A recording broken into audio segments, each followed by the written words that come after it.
But the reality is that there's a lot better places to use ammonia and hydrogen in it than the personal family car.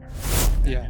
There are coal-fired plants all over the world right now being tested that are running anywhere between 20 and 50% ammonia, reducing emissions between 50 and 80%. There are, 50 deaths in the last 100 years from ammonia? There were 50 deaths during this phone call, with this video call from Hydrofuel. And I want to pay for the health and pollution costs, the kids mining lithium in Africa. I want that in the price of Elon Musk Tesla, because we won't replace the bad things we're doing with something that's better unless it's cheaper.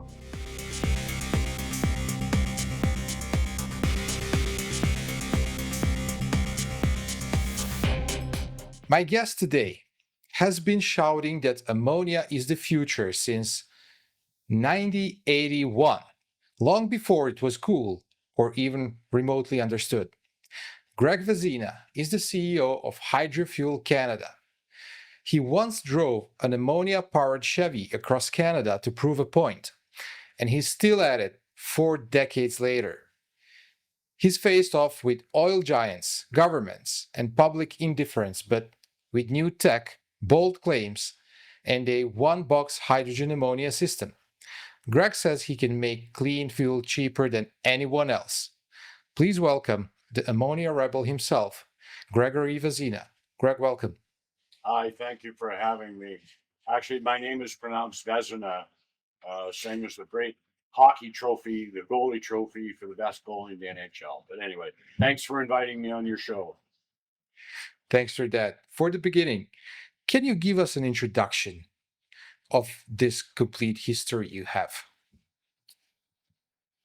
Geez, I thought we only had an hour here. In 1980, early 1980, I was sitting in a garage waiting for my car to get fixed. And I read an article in, I forget, Popular Mechanics or Popular Science or something, about a technology that was being developed by the inventor of the LED, Dr. Herbert Maurer. And the idea was to go out in the desert, Arizona, Yuma actually, and use a new generation of solar cells that were superlinear and stackable that increased your efficiency to make a hydride. Hydride is something made of hydrogen and something else. And I mean, they didn't say what the hydride was. They said it was a hydrogen, but I knew it was ammonia. And so I thought, there's really something here. And my family and some friends invested in the technology. The company went out of business. They decided to play politics with the US government, and the US government won. So the company went out of business, and we decided to hire the staff, as many of the technical people as we could, and bring them to Canada and to basically do it ourselves. And so that's how it started. We brought a bunch of engineers out to Kirkland Family Farm in Unity, Saskatchewan, my wife's family. Her father, Jack, and mother, Mary, were very, very progressive in technology and agriculture. Jack was well known by the equipment companies for getting a brand new piece of equipment and then getting his welding torch out in the winter. And by the springtime, he'd modified it so that it didn't resemble what he bought. And the next season, the equipment company would put out his modification.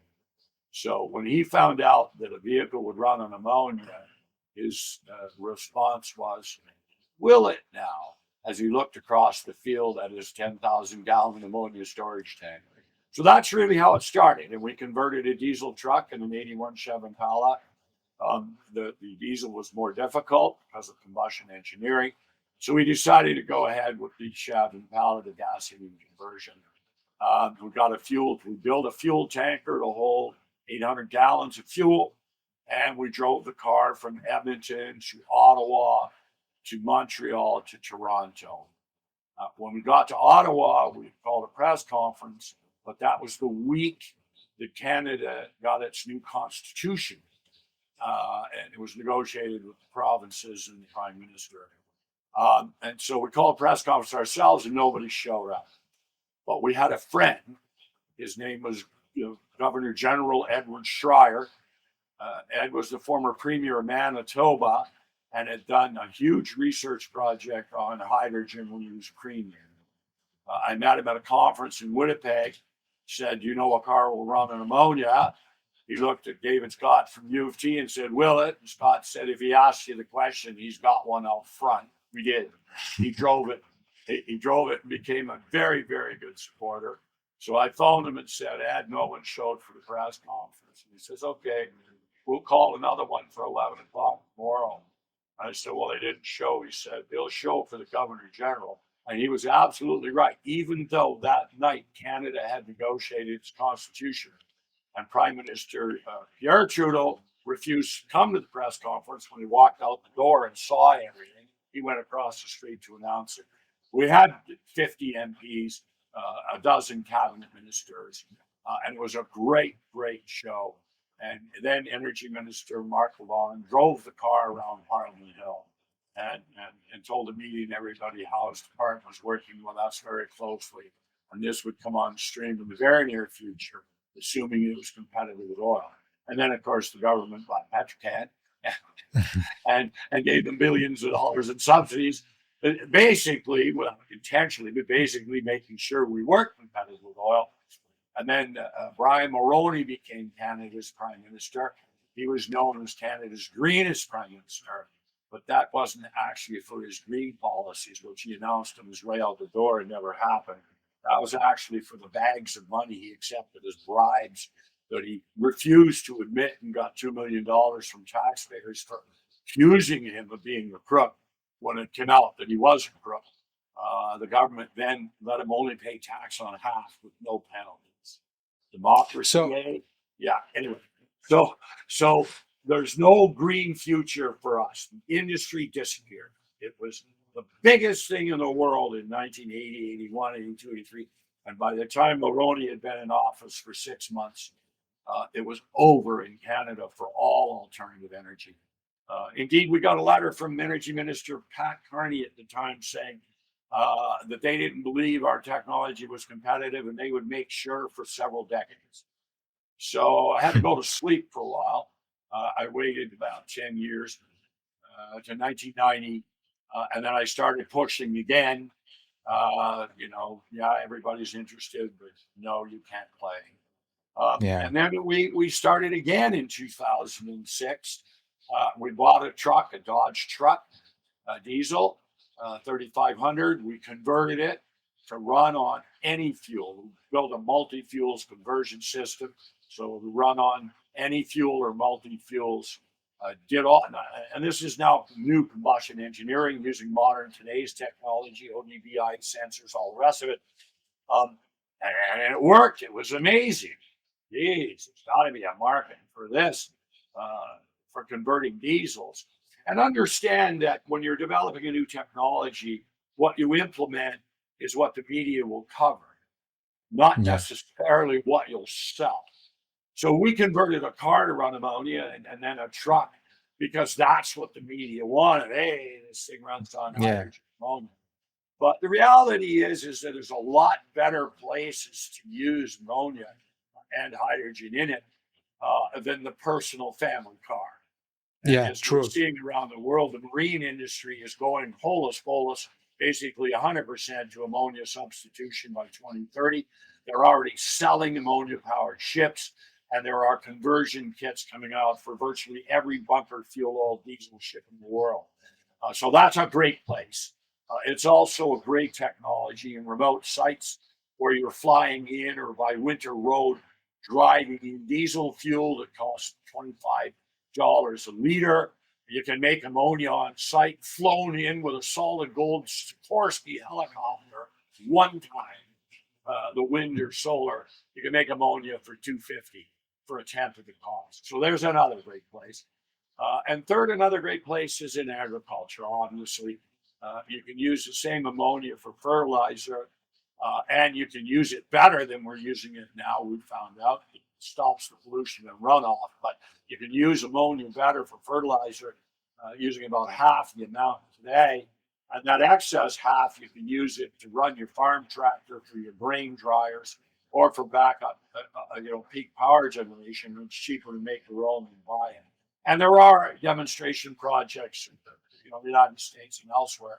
A farm does this. They use solar energy. They make the hydrogen. They run the farm tractor. They run the crop tractor. So there are a number of places where this technology can be implemented very, very quickly at a very competitive cost. We'll get to these questions for sure. Yeah. You've been working on ammonia fuel for over 40 years, and it still hasn't gone mainstream. Why? Well, it has gone mainstream. That's my point. It just hasn't gone mainstream in the sexy places where the media or the hucksters are, right? Look, 10% of the global emissions are from marine, and they're there. There are coal-fired plants all over the world right now being tested that are running anywhere between 20 and 50% ammonia, reducing emissions between 50 and 80%. So the technology is being adopted by the largest users in the world. And to be honest, it'll be a long, long, long time before ammonia is used in the family car, and simply because of the Hindenburg syndrome. The first time that there's an accident where there's a breach of an ammonia tank, no matter how well you build it, somebody will not do their maintenance. Someone will screw up, and the naysayers and the negatories will scream their head off and try to set the industry back decades. But the fact of the matter is, ammonia has a far better safety record than any other fuel or hazardous chemical on Earth. There are 50 deaths in the last 100 years from ammonia? There were 50 deaths during this phone call, this video call from hydrocarbons. And the reason is because ammonia is not a flammable fuel. Yeah. It's very difficult. You can get smothered by it. It's actually not toxic. It's caustic. There's a big difference. Water is toxic. You drink enough. And you can smell it at 5 parts per million. So there are actually some real advantages to ammonia over propane, CNG, LNG, diesel, and gasoline. But again, these are very site specific. So in 2011, we went to the University of Ontario Tech University, and we started 9 years of research there. We developed a number of technologies there. I co-wrote the book, Ammonia Energy Technologies, that was published in 2023, which is the Bible on all of the technologies on Earth. And then in 2022, I found the micro ammonia production system, the MAPS tech, had been developed by Georgia Tech University, and it was the #1 new technology for the year. And 2 weeks after they issued the press release, I licensed it. So we were first to the table. We put up the dough. We then signed a research and development or a commercialization development agreement with Colorado State, and spent the last 3 years there building 2 types of MAPS. One, MAPS 1.0, that uses external hydrogen created however, and people think it will be electrolysis. I think it will be different. And then MAPS 2.0, which will impact electrolysis, which produces and combines the hydrogen and nitrogen in a single unit at ambient pressures and temperatures that's interruptible within a second. So that's a huge, huge, huge advantage over Haber synthesis, because Haber is high pressure and temperature, and you can't turn off a Haber plant. You got to run it at about 30% of capacity with producing nothing just to keep it warm. And finally, the MAPS technology is micro scale. So you now get rid of 2/3 of the cost of grid scale because you don't have the huge cost of storing millions of tons of ammonia centrally and then having it to distribute it, to all these end users. And so it turns out that we kind of flip the idea that grid scale is always more economic by Yeah. removing the huge transportation, distribution, and storage costs of grid scale.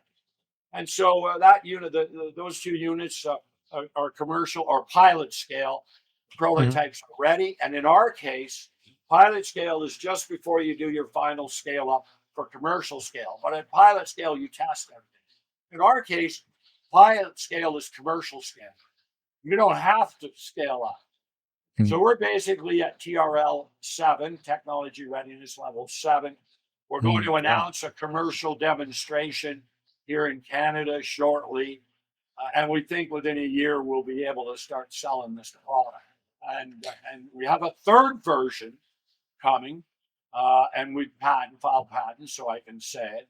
Our first patent issued in December 2023 for MAPS. Our second MAPS patent was allowed a month ago. It'll actually issue in the next few weeks. And our third MAPS patent is pending. We found a way to use steam, which is water, but the molecules are in excited state. We found a way to use steam as the feed-in to make the hydrogen and then combine it with nitrogen. And we're working on a photochemical application, which is a different technology. MAPS is electrochemical.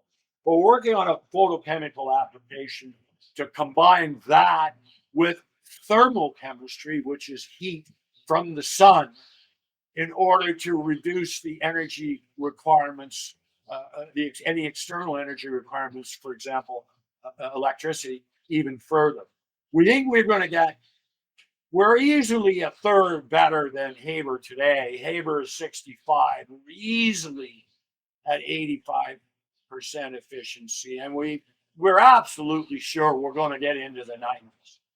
And the reason So, is we're eliminating as much of the energy input that is a feedstock with solar energy or stored solar energy, electricity, to run LEDs 24/7, again, to change the economics. So that's sort of the first half of our business is the NH3 business. And we're absolutely sure we have a winner. We know we have a winner. We can produce ammonia at a quarter the cost of any of our competitors in the world. so you're saying that your technology can make ammonia at the 10th of the cost of green hydrogen. No, not a 10, but well, they're claiming green. Okay, it depends what you're saying cost, right? They're claiming green Yeah. hydrogen. They can produce it right now for $9 a kilo. Well, okay. I mean, we can produce green hydrogen in ammonia with electricity at 3, 4, 5 cents, uh, under $2 a kilo. Well, So we're a quarter, at yeah. least a quarter of the cost of any other way to make green hydrogen. We're So, cheaper than blue hydrogen because remember, blue hydrogen, where they claim that the CO2, every 1 ton of ammonia you make from natural gas, you create 2 tons of CO2. In the case of blue hydrogen, they claim that they're going to sequester it, some of it. The yeah. trunk system in Alberta, there's a dozen ammonia plants in Alberta, or at least 8, whatever. Their plan is to sequester 60% of it. Still going to emit 40%. So, this is absolute zero emission. Um, And what's stopping the world from taking this seriously? oh, listen. When Greta tells you the whole world can be net zero in 2030, you got to do some grade 3 math. The energy sector is energy and chemicals is $11 trillion a year. The fertilizer sector alone is $500 billion. It takes roughly 17 years to go from an invention that's published in a scientific paper to penetrating a commercial market. And it costs a lot of money to build the first one of anything. It's like Yeah, Microsoft yeah. software. Once you got the first one, copy, paste, copy, paste, copy. So, what's happened is very simple. The ammonia industry has protected itself, as would someone in the videotape industry, jumbo Yeah. video, as long as they can. Okay. And they will not adopt these new technologies that are their competitors until the last minute. And usually then it's too late. However, keep in mind two things about the ammonia industry. The distribution system's underutilized by a factor of 20 times. I'll explain that. Wow. But the ammonia fertilizer industry is the most profitable industry on the planet Earth. It averages a 40% profit on revenue. It's more profitable than being a drug dealer or a hooker in Amsterdam. So now here's the distribution. Right now they make the ammonia, they distribute it to their storage facilities, and then they give it to the farmers in 2 weeks. And in 2 weeks, the farmers empty the entire capacity, or 3 weeks. And they start over. They do that twice a year in North America when we use fertilizer here. They do it once a year in other places. But if that inventory was used instead of for fertilizer, for fuel to replace diesel, and it's cheaper than diesel already existing, and less emissions, taking natural gas, making ammonia, even gray ammonia, and using it for fuel for diesel, than it would be burning the diesel. I mean, even as a transition, okay? There it is. So all of a sudden, you can increase the supply by 20 times. You didn't have to build even one storage tank. There's no sector, no industry in our economy anywhere that's underutilized by a factor of 1, let alone a factor of 20. Now, why does the ammonia industry not utilize it better? Because they get a 40% annual return on that investment every year that they made for the last 100 years, and they don't have to spend a nickel. Unfortunately, we live in a world where all that matters is the profit in the last quarter. Yeah. Industry is no longer allowed to think ahead, to make forward investments, to spend 5 or 10% of gross revenue on research. So what happens is new companies and new technologies emerge, and as soon as it looks like they got traction, one of the big boys writes a very, very big check. So the same thing that happened in the dot-com era is going to happen in the chemical and fertilizer industry. It's a wave and it's on its way. And the reason is simple: balance of payments, deficit, trade deficits, and domestic economic development, as the experiment in Brazil was. They were bankrupt, 19th largest economy in the world. They told the World Bank, we're going to default. World Bank said, yeah, do that. We'll give you a 10-year extension. Brazil said, okay, but you're not taking our schools, airports, roads, the hospitals. But what we want is 100,000 bulldozers, please. And they bulldozed hundreds of thousands of hectares of land in the Amazon. Was it environmentally sound? Absolutely not. Was it better than being bankrupt and having foreign investors and money lenders owning your entire country? Sure it was. Was it better than importing oil for another 25 years? Well, here's what the World Bank said 25 years later. You can spend 10 times as much developing your own energy than importing it, because every dollar that leaves comes back as foreign investment at pennies on the dollar, and every dollar that stays is circulated 13 times, generating 390% revenue taxes before some rich person buys perfume from Paris. And so what happened in the Brazil experiment in 25 years, they became the 9th largest economy in the world. There isn't any alcohol fueled engine on the planet Earth that doesn't come from Brazil. And they created 1 million jobs and a multi-trillion-dollar infrastructure and industry. If they'd spend 25 years sending money out of their economy to import oil, they'd have the 50th largest economy in the world today, and they'd be starving.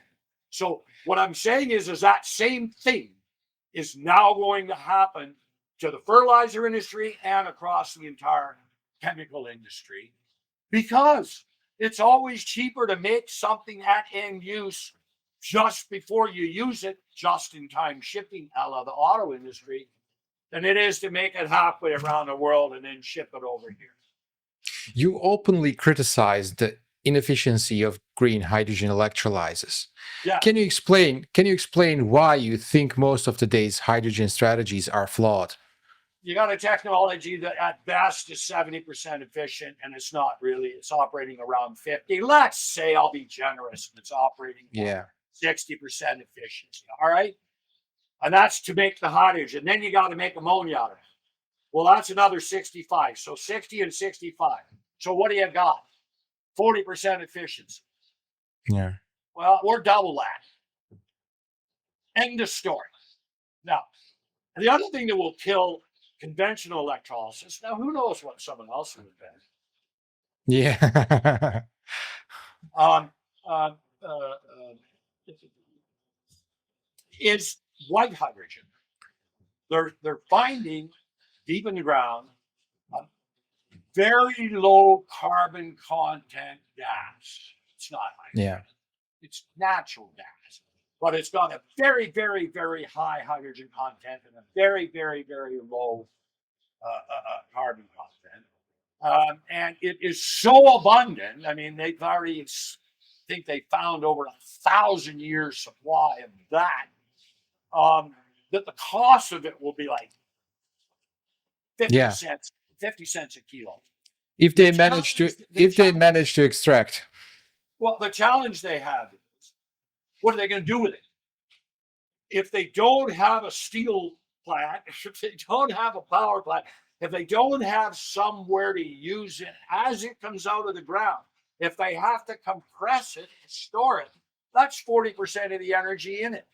And then you're going to transport it. It costs $9 a kilo, for example, transoceanic. They're talking about windmills in Newfoundland shipping hydrogen, ammonia to Germany or hydrogen. It costs $9 a kilo to ship liquid hydrogen. It costs $3 a kilo to ship hydrogen stored in ammonia. That's shipping. We make it at end use all in for $270. Yeah. With no grants, no subsidies, or no incentives. So if you can make it cheaper than you can ship it, how can there be an industry in shipping? There can't be. So there will be sources of hydrogen close to a market. Yeah. Those will be the first big movers.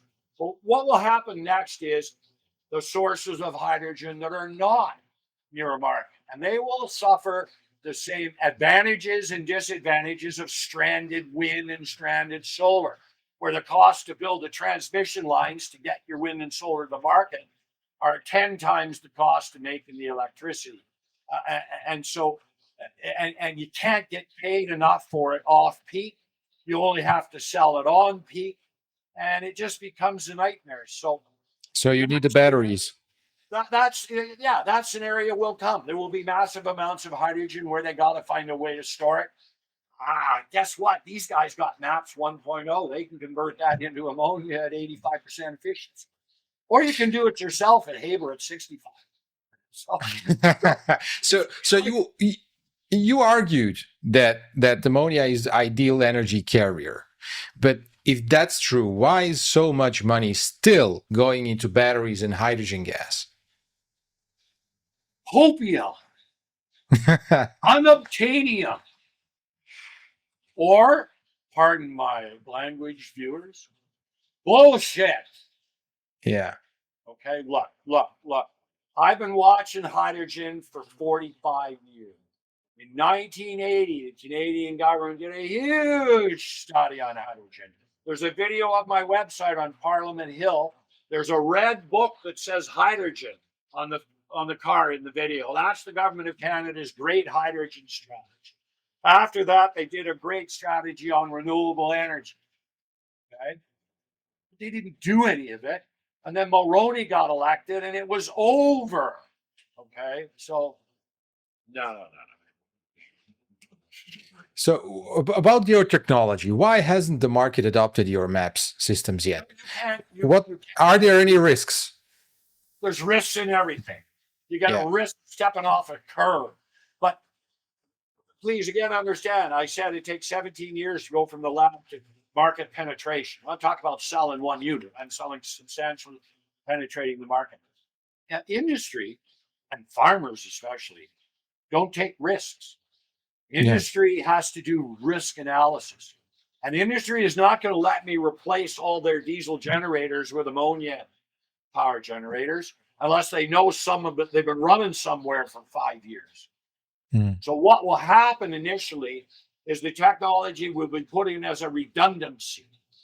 So you'll buy used diesel engines, you'll convert them to run on ammonia, you'll put them right beside your existing diesel engine, you'll turn your diesel engine off, and as long as they work on ammonia, you're happy. And the day they don't, you'll turn back on your diesel engines until the technology reaches a development stage where the marketplace has the confidence that it will operate the same as diesel.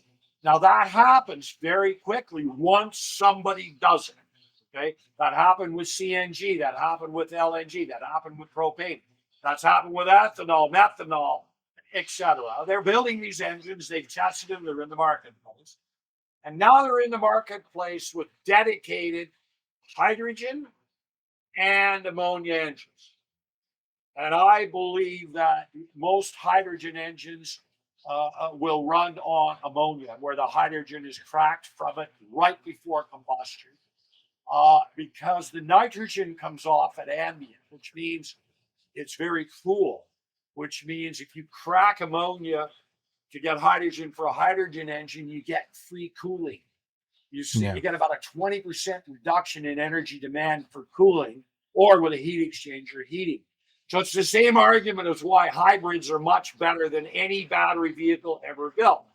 Oh, but they have an internal combustion engine that's only running at 30% wheel to wheel. Yeah, wait a minute. What's the efficiency of the electricity that was made in the coal plant that runs your battery vehicle? And what was the efficiency of getting it to you on the grid? And then let's talk about the benefit. And here's the benefit.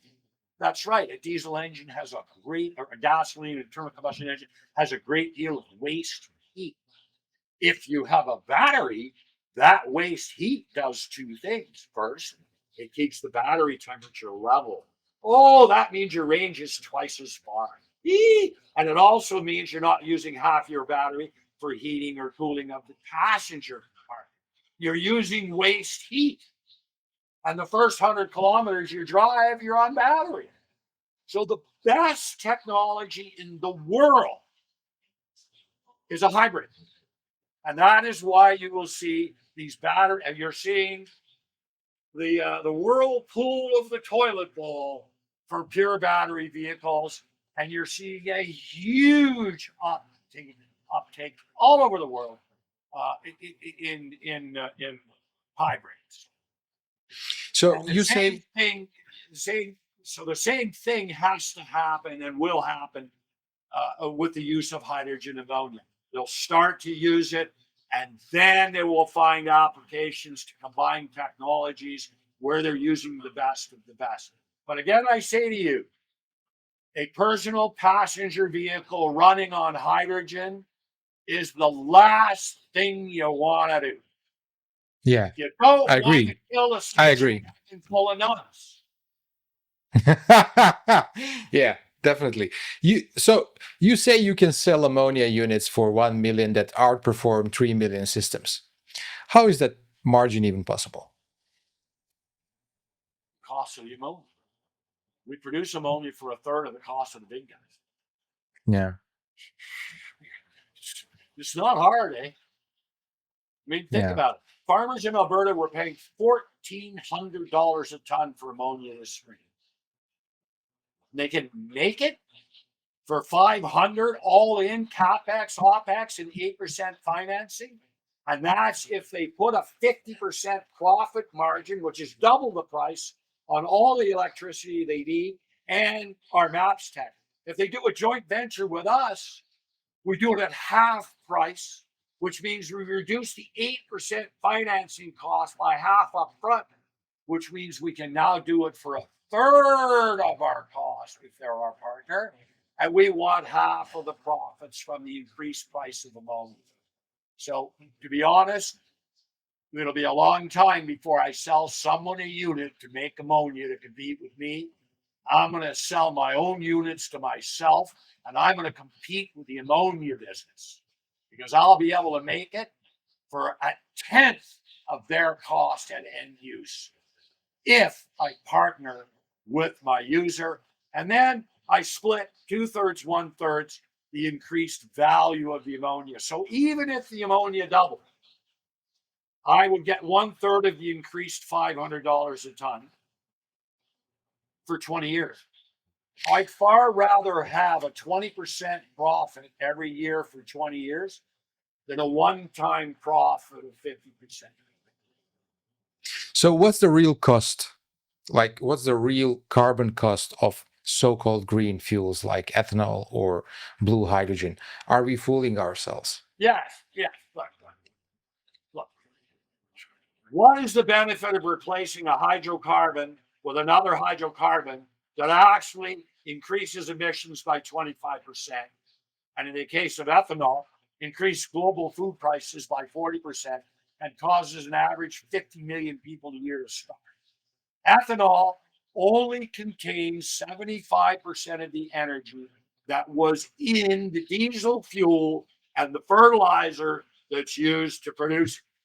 If you want to reduce emissions by 25%, outlaw ethanol, as they're basically doing in EU. Outlaw old growth wood trees in BC being shipped to the UK to run that Drax power plant, where they're claiming burning wood chips is green. Bullshit. Okay. And that's the problem. Okay. The Greens are the biggest liars on earth, except for the oil companies, because the oil companies are better at it. But they're both full of shit. And if they actually would work together, there are ways to add new technology to existing technologies to reduce emissions to increase profits.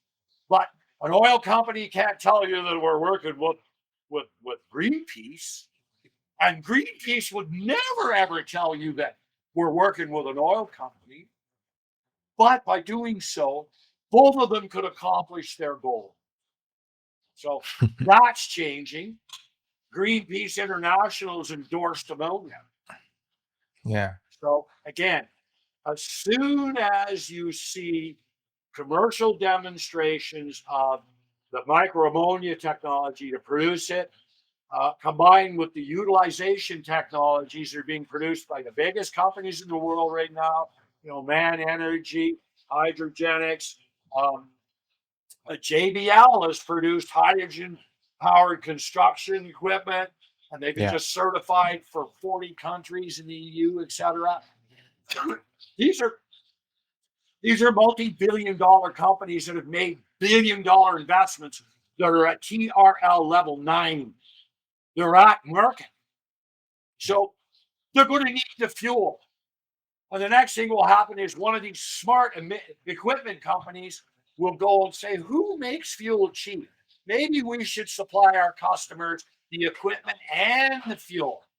And I'm available if you'd like to give me a call, whoever that is.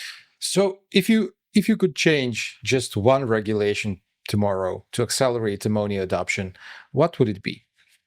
Life cycle accounting on all pollution from everything. In Canada, we had a carbon tax, but it only applies to petroleum. But what about all the other carbon that we're claiming is green, which is worse than burning diesel? Yeah. Stop it. What would change? I want to pay for the health and pollution costs the kids mining lithium in Africa. I want that in the price of Elon Musk Tesla. I want the cost and the emissions from the coal powered plant and the gas powered plants that are making the electricity for battery vehicles. I don't want any free rides for anybody. The one thing I would do is I would full cost account, cradle to grade costs, pollution, social, of all forms of energy and everything else. And I would eliminate all subsidies. I would make it illegal to give public money to anybody for anything. That's what I would do. Because it's bullshit. There's $1 trillion a year around the world, that $5 trillion that basically goes to the energy and chemical industry. And we're now at about $1 trillion a year in the green industry. For what? Yeah. For what are we accomplishing? What we're accomplishing is preventing new and better technologies from entering the marketplace because we're building giants that are worse than the giants we're trying to replace. Stop it. Now, eventually, the Republicans will figure this out. Not the Republicans we have in the US right now, but the Republicans that have grade 3 and grade 4 math. The Republicans that for years and years said, we'll throw you in jail for life for smoking one marijuana joint, until 13 Republican governors legalized it because they found out how much money was in it in tax. The only morality in the world is money. And I'm going to build a business that relies on not a penny of government grants and not a penny of subsidies to my, and I don't give a shit if they subsidize my competitors. I'm going to bury them. And I'm going to bury them because the public is going to say, why are we running a deficit giving money for ethanol when for 10th of the cost we can create 10 times the jobs and have no pollution? Why are we doing that, Mr. Politician? But again, remember, politics follows business. Yeah, that's true. The last person on the totem pole that anybody cares about is you and me. Okay? That'll flip because consumers will vote with their wallets. Why? Because if they don't, they'll starve to death. So what Trump has done, he will go down in history as the best president in the United States ever. Why? Because he proved you can't trust anybody. He proved you gotta do it yourself, or you're gonna get it in here. Okay, and that's fantastic. That's fantastic because it means what I say. It means we will move from 13 countries providing the world's energy and chemicals and food to 30 to 90% of the world making its own. And again, remember the 4 pillars of economics, right? Technology, energy, resources, or food. If you have any one of those, you're a first world economy. If you give everybody energy, they got all the other ones. So it'll take, and the good news is it'll only take 50 years to do this, because not only is it an $11 trillion a year business, Greta, we manufacture the battery for your iPhone, okay? But here's the big number. The oil and gas business has been in business for 150 years. What do you think in 150 years they have spent on that global infrastructure? Shipping, storage. Would you like the number? It's $500 trillion. Wow. Now, renewable energy has a 15-year life, okay? But if you want it to replace base load, you need 3-to-1 to store and regenerate. So to replace our entire energy sector, our fossil sector, with renewables, we would have to replace the entire thing every 5 years. So let's divide 500 trillion by 5. Yeah. It will take half of the entire global GDP to do it. Now, it'll take us 50 years to build the mines and the power plants and get there.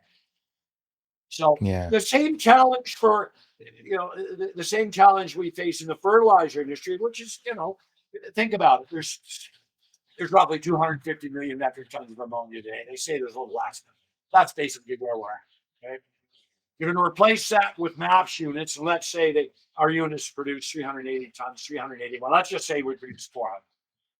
How many MAPS units producing 400 tons a year do I have to produce to replace 250 million metric tons? I'll tell you how, at $1 million each. I'll tell you how many. Just under $1 trillion. That's just for the existing ammonia industry. That's my market. When we start adding hydrogen made by, blue hydrogen or gray hydrogen that can be cleaned by our technology, or white hydrogen, what's the market? Well, that market then becomes the global energy market, which is 11 trillion in chemicals, probably 9 trillion in energy annually. So the market, is just so big. It takes so long to do it, and it requires, huge investments. Again, that said, as soon as someone does it once successfully, does a demonstration, proves it work, in come the accountants, in comes NREL, in comes all the certification people, and a government minister stands up and says, yeah, that ribbon cutting I was at where I cut the ribbon for that? Yeah, it worked. And we didn't give them any money. Wow. Am I a smart politician? Let's get to ammonia a bit deeper. Critics argue that ammonia is toxic, hard to handle, and dangerous. What's the actual safety data on this? Look it up. Ammonia safety. Deaths from handling ammonia. How many deaths are there from 200 million metric tons or 250 million metric tons of diesel fuel? Yeah. Thousands. From gasoline. Thousands. How many last year from ammonia? There's 5 deaths in the last 5 years. 1 year. The reason is it's an industry that's been around for 100 years. The farmers use it. They know how to use it. They know how to handle it, and they're not idiots. Would I give this to a hillbilly with an F-100? Never. Okay, but again, look at the math. Look at the numbers. Look at the safety classifications. Lloyd's of London is a perfect one. When we converted that 1981 Chevy, we were insured by SGI, the Saskatchewan Government Insurance in the province of Saskatchewan. It's owned by the government. When we converted that diesel truck in Ontario in 2011, there is no state insurance. We had to go to the private sector. Well, guess who we went to? Lloyd's. And guess what Lloyd's did? They did a critical risk analysis of ammonia in passenger vehicles compared to gasoline, diesel, propane, ethanol, and ethanol. And what was the premium we paid to insure any vehicle we wanted on ammonia? $0. The global policy from Lloyd's, they'll insure vehicles on ammonia for the same price as other vehicles.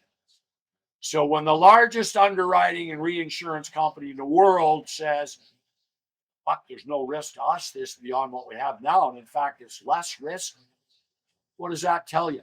Again, I say, follow the money. When the big guys turn the Titanic away from the iceberg, they do it for a reason.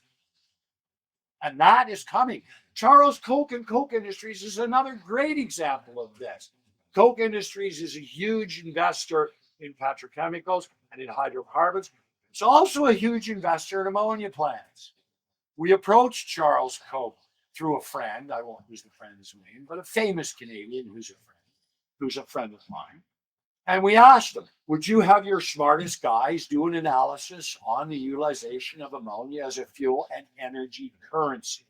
Understand, an energy currency is something that can be made from electricity and converted back into electricity. There are only 2 energy currencies on Earth, hydrogen and ammonia. So here's what his experts did. He comes back and says, well, I got the report from my experts. And he said, and as you know, in business, when you ask someone that works for you to write a report, they don't actually write the report. They actually write what they think you want them to say. So he said, aside from the fact that I'm going to get some new experts, this is what I got to say about ammonia.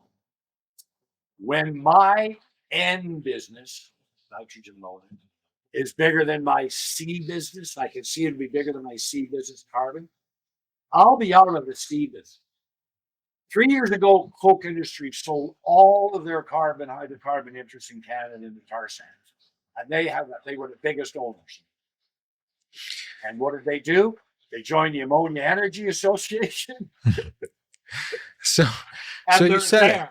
They're there. yeah, So okay. So as I'm saying, when the captain of the Titanic is wide awake and sees the iceberg and turns the ship, yeah, it's happening. And these are the captains of industry. These are the biggest companies in the world. And again, I say, look at the marine industry, Sea Job, Naval Architects, all these companies, Man Energy, Wärtsilä, all of them are building ammonia engines or multi-fuel engines that run on ammonia for ships. So it's happening, and it will happen in other industries. It will happen. It will race through the fertilizer industry in the next 10 years. No question. 10 years from now, there won't be any blue ammonia. It yeah. won't exist. These guys are going to lose their shorts. So you said big oil is already investing in ammonia behind the scenes. Are they hedging or are they serious? Well, they're not behind the scenes anymore. If you look at the Ammonia Energy Association membership, who's Yeah, there? Shell, Total Energy, right? All the big oil companies are there. And so are, the chemical companies, Reliance, and some of the other, global companies. And this is an association that some of them are paying $20,000 a year to have their logo on there. I used to be a member. I'm not a member anymore. I believe that these associations are nothing more than a fishing expedition for big corporations to steal emerging technologies. yeah. Why you don't go to an incubator with your technology? Well, because somebody will own you before you even do your first round of financing. What you Talking do about that, well, talking that's about what it. all these angel investors. Yeah, right. Yeah, Yeah, right. Yeah. I don't want to say it, but yeah. uh, Have you ever have you ever had someone trying to buy you out, shelve your tech, or block your progress? but we've had people try to buy us for pennies on the dollar, and we've had some very big companies try to steal it, thinking we're stupid. We had one very, very, very big company from India, one of the two largest in the country. We'll just leave it at that. And Yeah, we sent them they wanted to look at ammonia for industry. And what this will do in India is just unbelievable. What this will do in Africa is unbelievable. Okay. Um, so they sent us their NDA, their 88-page NDA. And I wrote back and said, not a chance. Here's my 2-page NDA. Sign it. So back and forth, we get back my NDA, except, well, we made one change. What's the change? Well, we attorned it to the laws of the UK. Okay, well, I have a very, very, very, very smart and generous lawyer. His name is Doug Heath from Heath Williams Law, Toronto. And he's in his 70s. And he says, Greg, these people have given you a change that this it turns to a jurisdiction where it doesn't apply. If yeah. you sign this, they can steal everything from you, and you gave them permission. Okay. Now, what do you think the chances are that I signed that NDA back? Yeah. Even better, what do you think the chances are I would do business with this company before they are the last company in business on earth? Yeah. Okay? Screw me once, shame on you. Screw me twice, shame on me. So I know what business is about. I've been in business for the last 45 years. I've had some very, very successful companies, and I've competed in radio advertising in the full book directory business. I owned Online Direct, first internet marketing services company, and I own Highway Software. We reverse engineered Java. And they didn't want to put us out of business. They wanted to buy us. So you get a technology, you prove your technology, then everybody's all over you, like a steak dinner in a tiger cage. And that's what happened. Was there ever a time when you thought this fight just wasn't worth it anymore? When the Moroni government minister, Pat Carney, sent us the letter saying, we'll make sure this isn't viable for several decades. Yeah. That was, we'd spent a couple $1 million. We'd proven this work. We had the national, and she released this letter 3 months after the National Research Council of Canada hired CIL and Kinetics to do an analysis of ammonia as a fuel. And it started off with, we started this research with a very negative preconceived notion about using as ammonia as a fuel. The government went out and hired someone that said, we'll piss all over it before they even started. And they got to the end and they said, but we find there are no technical or safety or unsolvable logically problems to prevent the wide-scale adoption of this technology, and it's economic today in remote communities. And that was in April of 1984. By June, we get a letter from the Tory, the Conservatives. I call the Tories the suppositories because the only good Tories is suppository, in my opinion. So we get the suppository letter. We're going to make sure you're out of business.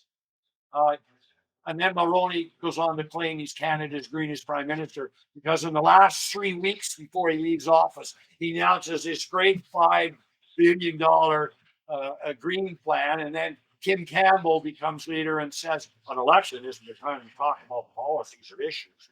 Oh my God. And so they go to 2 seats. But he was Canada's greenest prime minister if you're talking about Airbus and the bribes he took from Karl-Heinz Schreiber. He is Canada's greenest prime minister for that. Right up there with Donald J. Trump. Now, finally, let's imagine it's 2040 and ammonia is powering farms, ships, even parts of aviation. What did we have to do between now and then to make that happen? We have to level the playing field. We have to create a solid economic platform so that industry will make literally the $1 trillion investments that are going to be required to do this. Industry will not make investments based on government grants that might disappear next week. Okay? I mean, they found that out in the United States with all of these hydrogen centers they plan to build. And up comes Donald Trump and says, I don't care about the Appropriations Act. I don't care about the fact that I'm not legally allowed to cancel funding that's been appropriated by Congress. I don't care that I tried to cancel the funding for ARPA-E, the Advanced Research Program, during my first term. And the parliamentarian came to me and said, if you don't stop it immediately, we're going to arrest you. But today's Donald Trump doesn't care because he thinks the Supreme Court is going to say, it's my duty as president to do whatever I want. And I'm immune, so I can shoot you in the face on television and say it's because you're a tourist. I mean a terrorist. Okay? Oh. So yeah. Look, industry's not going. Now, where they're going is in Europe, in China, in India, and in Africa, because it's Martin Luther. And over the years, I've said this. Over the years, I kind of feel like a combination of Wayne Gretzky and Martin Luther King. Wayne Gretzky, because I've known for 45 years exactly what was going to happen. It is inevitable. It must happen. We must stop burning hydrocarbons. We must stop emitting carbon, producing chemicals to produce food. Has to happen. Okay. So I know where the puck's going to be, and I'm waiting for the game to start. So rest of the people can get on the ice, and I can shoot my winning goal. Okay. But I also feel a little bit like Martin Luther King did when he said, "I've been to the mountaintop," because he saw it. He saw what was going to come. The change had happened.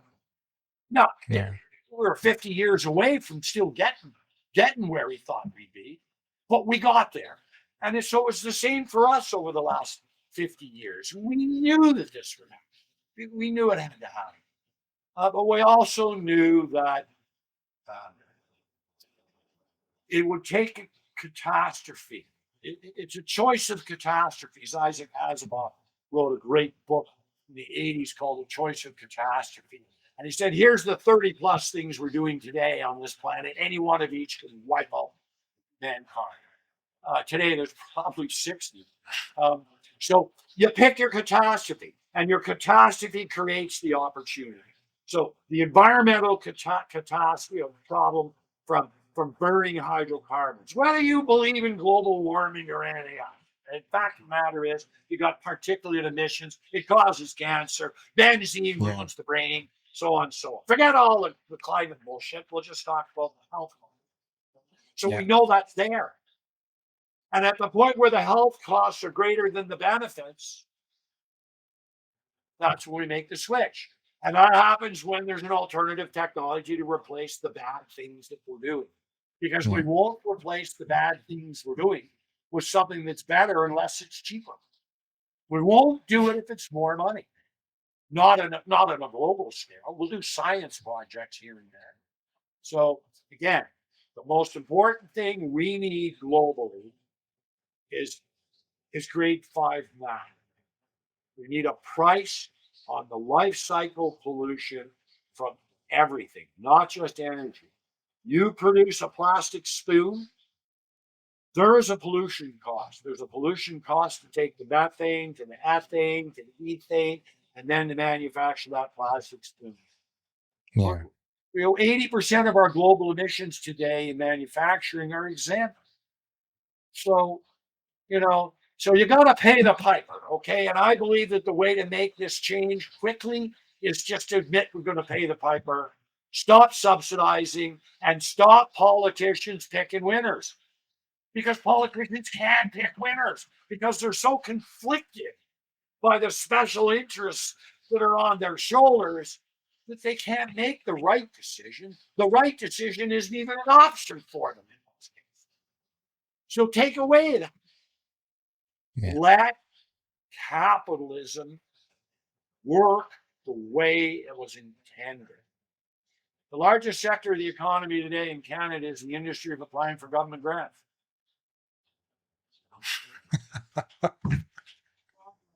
Loblaws Corporation, here, the food store company, Loblaw has a whole government department that costs them $25 million a year to operate, and that department doesn't do anything except apply for government grants.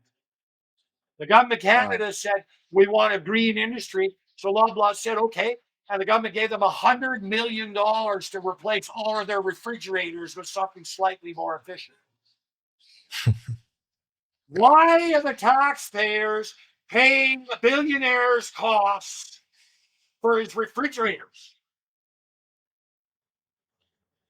And then Loblaws admits that for 25 years they were fixing the price of bread.